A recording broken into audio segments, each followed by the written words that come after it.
Stepp had just finished clearing out his yard when he discovered an old wristwatch buried a long way below the surface of the ground.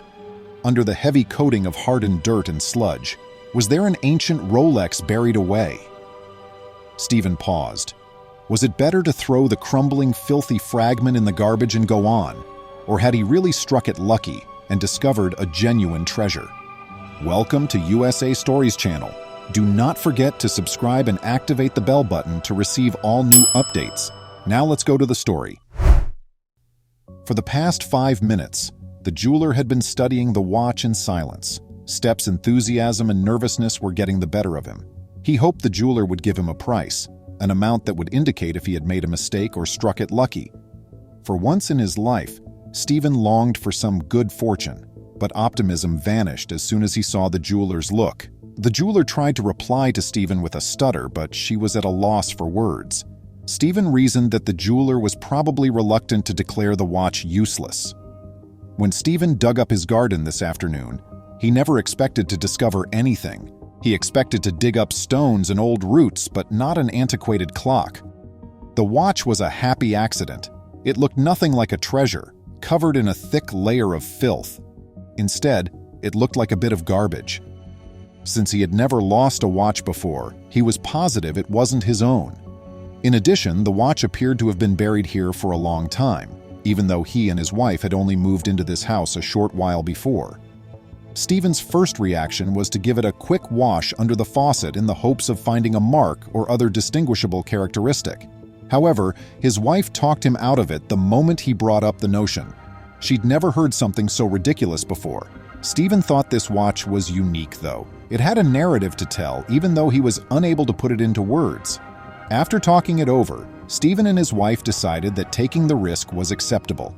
They thought the watch may be a bonus for when they retired, and if all went well, they might give some of the money to their cherished grandkids.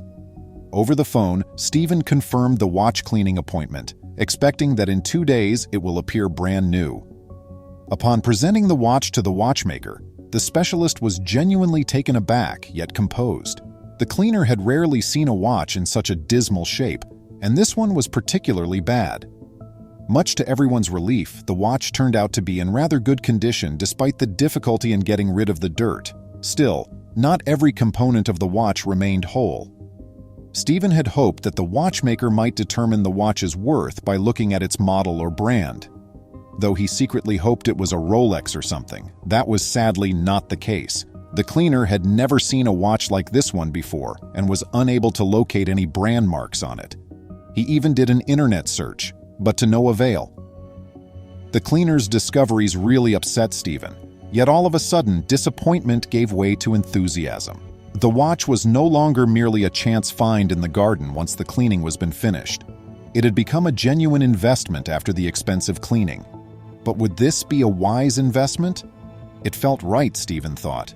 Usually a watch's brand would tell us how much it was worth, but might an ancient watch that nobody knew about still be worth something? Had Stephen gotten it cleaned, which had been a terrible mistake? Stephen made the decision to take the watch to the jeweler he had called over the phone out of concern that his wife may be dissatisfied. This jeweler, he felt sure, was a master in his trade.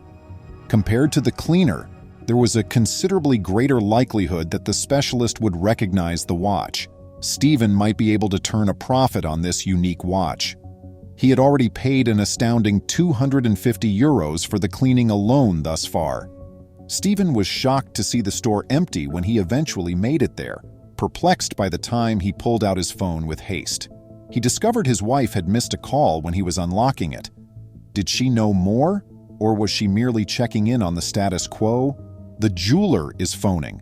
As Stephen starts to wonder how the jeweler obtained his number, fear sets in.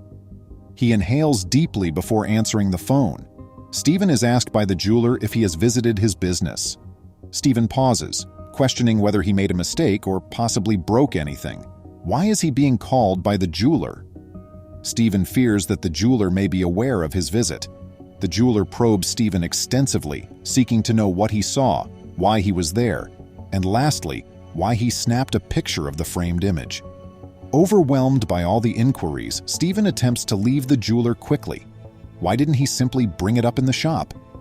Stephen attempts to put everything together, but nothing seems to fit. Thus, he chooses to go for a stroll. Stephen is walking along the sidewalk thinking about the watch. Stephen turns around as he hears a familiar voice shout his name. The jeweler is standing on the pavement, requesting to speak with you. That isn't precisely what Stephen had anticipated. The jeweler urged Stephen to come by his store around the corner, telling him he had some fascinating information concerning his watch. He pointed out to Stephen that he had visited there the day before, and he had gone to get coffee, so they had only missed each other by a few minutes. Stepp eventually consented in the hopes of learning something new. The jeweler started closely inspecting the watch as soon as Stephen gave it to him to look over. He made a comparison between it and the watch on the framed picture Stephen had discovered in his yard. The jeweler stared at Stephen for a few minutes before saying, "Considering the value of this watch, I'd like to offer you to keep it in my safe for the time being." Stephen made the decision to heed the jeweler's counsel, believing that he would probably also sell the watch, but as evidence, he asked for a receipt. Stephen rushed home and looked for his wife as soon as he had the receipt firmly in his pocket. He took a seat next to her and related what he had discussed with the jeweler. Stephen was still unable to respond to his wife's inquiry about the watch's value, albeit she was the one who asked it most. Stephen's wife was even more persuaded of the watch's worth after learning of everything. With confidence and joy, she questioned, "Darling, doesn't the jeweler's behavior indicate that the watch is truly something special?" Though Stephen wasn't sure what to do next, he couldn't disagree. He made the decision to detach himself from the watch for the time being, but he also made sure he remembered what was his. Stephen chose to give the jeweler a call. To be ready for the call, he and his spouse drafted a list of requirements, but he was taken aback when he heard who was on the other end of the call. The caller was obviously not the jeweler he had been spoken with. Stephen inquired, "Who are you?" After posing his query again, Stephen eventually received a response after first receiving none. The individual on the phone turned out to be a police SWAT squad member who was raiding the jeweler's business at the time. Stephen was stunned. He had no energy to demand an answer. He was utterly perplexed. There was still more to say from the SWAT officer. He clarified that Stephen needed to demonstrate that he had found the watch in his garden. Stephen began to regret the watch as he gazed at the just-planted salad bed. It dawned on Stephen that there was no getting out of his current situation.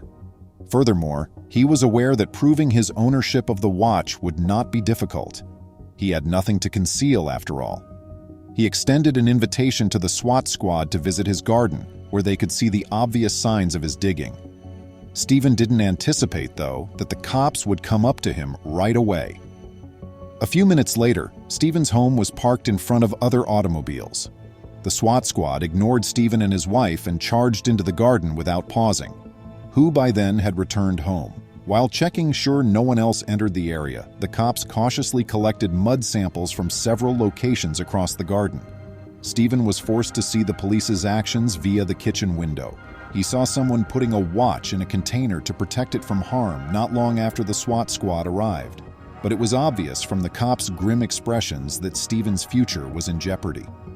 Meanwhile, Stephen and his spouse were questioned in depth by two police officials. The majority of the inquiries concerned their home and landscaping. They were questioned about the length of time they had lived in this home and the modifications they had made to their garden over time. Stephen was baffled as to how the watch was involved in any of this. Photographers and videographers gathered in front of the house, stifled by police tape, to get images and recordings of the SWAT teams working in his garden. It was the jeweler, at last, that Stephen recognized. It took some time for him to be allowed entry inside the residence by the police. An official from the State Museum accompanied the jeweler. At last, the truth about the watch surfaced. It had originally belonged to a local tyrant who had long since died away. They even revealed that the watch belonged to the dictator and that he was wearing it when he passed away.